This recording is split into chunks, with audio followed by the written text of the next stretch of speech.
This is not just a story about fate, it's about trust. Trusting that even when life seems unfair, Allah never withholds what's meant for you. So sit back, take a deep breath, and let your heart listen. Because sometimes the answers we seek are hidden in the whisper of destiny itself. In a small, quiet village nestled between the rolling hills and the edge of a desert, there lived a young man named Amir. His life was simple, but his heart was full of dreams, dreams far bigger than the dusty roads and clay homes that surrounded him. Amir's father was a farmer, his mother a weaver, and together they had taught him the beauty of hard work and gratitude. But Amir often looked beyond the horizon. He would stand on the hill at sunset, watching the last light fade, whispering to himself, "One day I'll find a better life." He wanted to travel to the city, earn wealth, and help his parents escape the grip of poverty. He prayed every night, asking Allah for a chance to change his destiny. Yet, year after year, nothing changed.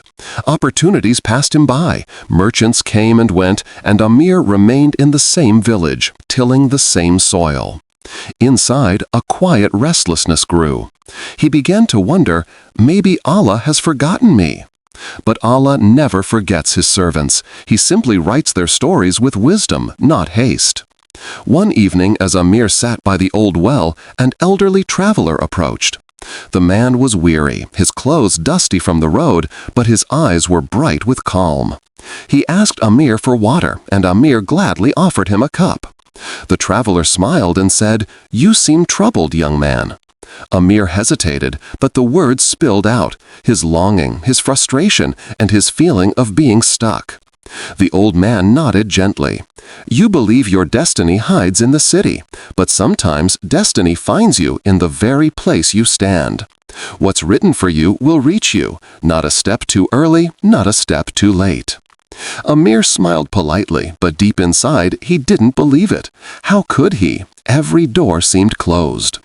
Weeks later, news reached the village. A large trading caravan was passing through, hiring young men to work with them. For Amir, it felt like the answer to every dua. He ran to apply, his heart racing with hope. But when he arrived, the merchant in charge simply shook his head. "We filled the last position this morning." Amir's face fell. He turned away, walking slowly back home, every step heavier than the last. He couldn't understand. He had prayed for this, worked for this, and yet it slipped from his hands like sand through his fingers. That night he sat under the stars and whispered, "Ya Allah, why do you test me like this? Why is every door closed?" But the stars were silent and the night felt endless. Days turned into weeks. Amir tried to bury himself in work, helping his father on the farm, though his heart wasn't in it. Then, one morning, a stranger arrived in the village, a merchant whose horse had fallen ill on the road. He was looking for someone to help carry his goods to the next town. Amir's father urged him to help, saying, "Even a small act of service brings barakah, my son."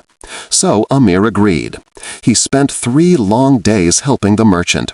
It wasn't glamorous, just dusty roads, heavy lifting, and long silence. But before leaving, the merchant thanked him sincerely and handed him a small pouch of coins. "Your honesty and hard work remind me of my own youth," the merchant said. "If you ever come to the city of Raihan, find my shop in the bazaar. Tell them Khalid sent you." Amir thanked him, not realizing that this brief encounter would one day open the very door he had been praying for. Months passed. Amir saved the little money he earned, until finally, with his parents' blessing, he set out for the city. The journey was long and harsh, burning days, cold nights, endless dunes. But through it all, he whispered dhikr, reminding himself that Allah was with him. When he finally reached Raihan, his eyes widened. It was unlike anything he had ever seen. Tall minarets, bustling markets, and the hum of 1,000 lives moving with purpose. Yet amid the excitement, fear crept in. The city was vast. He was alone. Still, he remembered the merchant's words, "Find my shop in the bazaar." He searched for days, walking from one street to another, until he finally found a small spice shop with a wooden sign that read Khalid and Sons. With trembling hands he entered. Inside, a man with kind eyes looked up from the counter. Amir introduced himself and explained how he had helped a merchant named Khalid months ago. The man smiled. "Khalid is my father. He spoke of a young man from a distant village, honest and sincere. We've been looking for you." At that moment, Amir's heart leapt. He was offered a small position to manage deliveries and help with the shop. It wasn't wealth, but it was a beginning. Amir thanked Allah with tears in his eyes. Finally, it seemed his destiny had turned. But destiny doesn't end where comfort begins. It often begins where faith is tested. As months passed, Amir worked diligently. His honesty drew attention. His patience earned respect. Yet deep down, he still felt unseen. Others were promoted. Some earned more. Amir remained the same. He prayed, he fasted, and he gave charity from his small earnings. But sometimes he wondered, why does my effort never seem enough? He didn't know that beyond his sight, Allah was weaving something far greater, a trial that would break him before it blessed him. One night, as Amir was returning from work, a terrible storm hit the city. The streets flooded, homes were damaged, and in the chaos, the spice shop caught fire. By morning, it was gone, burned to ashes. Amir was devastated. His only source of income, the small hope he had built, was gone. The owner decided to close the business and return to his hometown. Amir was left with nothing but a few coins and the clothes he wore. He fell to his knees in the empty street, rain mixing with tears on his face. "Ya Allah," he cried, "I came here with hope, I worked with sincerity, and now I have nothing. What have I done wrong?" But sometimes, when life strips everything away, it's not punishment, it's preparation.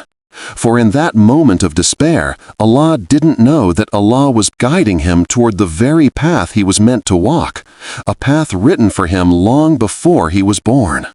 The days after the fire were some of the hardest Amir had ever faced. The city that once sparkled with promise now felt cold and distant. His savings were gone, his work was gone, and the few people he knew had returned to their own lives. He tried to stay strong, but each night as he lay beneath the open sky, hunger gnawed at him and hopelessness whispered in his heart. The same heart that had once been filled with faith now felt heavy with questions. "Why does Allah let me fall again and again?" he thought. "Maybe I am destined to fail." But even in those moments, a flicker of belief remained, fragile but alive. He still whispered Bismillah each morning, still prayed when he could, though his prayers came with tears. One morning,